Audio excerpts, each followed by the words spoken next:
Du côté d'Ottawa, on s'est beaucoup interrogé sur l'avenir de Thomas Mulcair et de Gilles Duceppe à la tête de leurs formations respectives après la victoire libérale de lundi. Daniel Thibeault, le chef du Bloc québécois, doit donner une conférence de presse demain, mais on sait maintenant ce qu'il va annoncer. Voilà, Céline. En fait, selon nos sources, M. Duceppe annoncera demain qu'il quitte la tête du Bloc québécois pour une deuxième fois. Donc, il fera cette annonce après avoir rencontré les membres du Bureau national du Bloc québécois demain matin, de même que les candidats qui sont présentés à l'élection de lundi. Ce sera fait à la permanence du Bloc. Ce n'est donc pas M. Duceppe qui va mener la destinée des 10 nouveaux députés du Bloc à Ottawa.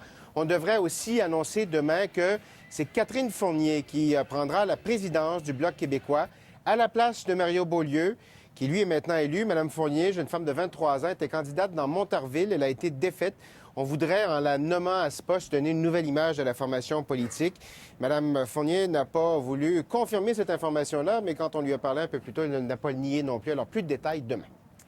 Donc, Justin Trudeau, lui, s'installe lentement dans son nouveau fauteuil de premier ministre. Il a discuté de transition aujourd'hui avec Stephen Harper. Oui, voilà. Il fallait que ça arrive, cette rencontre-là. Ça a eu lieu cet après-midi entre Stephen Harper, le premier ministre sortant, et Justin Trudeau, premier ministre désigné, dans les bureaux du premier ministre à l'édifice Langevin, tout près d'ici. Une rencontre d'une trentaine de minutes. Quand M. Trudeau est arrivé, M. Harper était déjà là. Du côté libéral, on parle d'une rencontre positive et généreuse.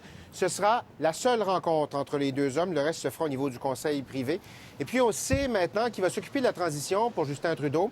C'est un homme du nom de Peter Harder, un ancien haut fonctionnaire, sous-ministre dans plusieurs ministères, qui a travaillé sous les libéraux, sous les conservateurs, aussi un homme hautement respecté de la fonction publique.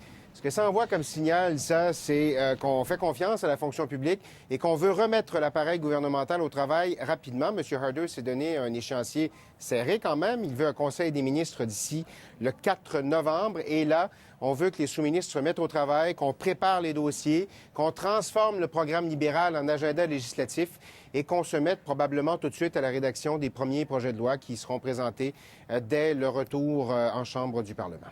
Et Daniel, demain matin, en terminant, ils vont se rencontrer demain, là, Stephen Harper et Justin Trudeau. Voilà, c'est ça, M. Harper et M. Trudeau qui vont se rencontrer demain matin.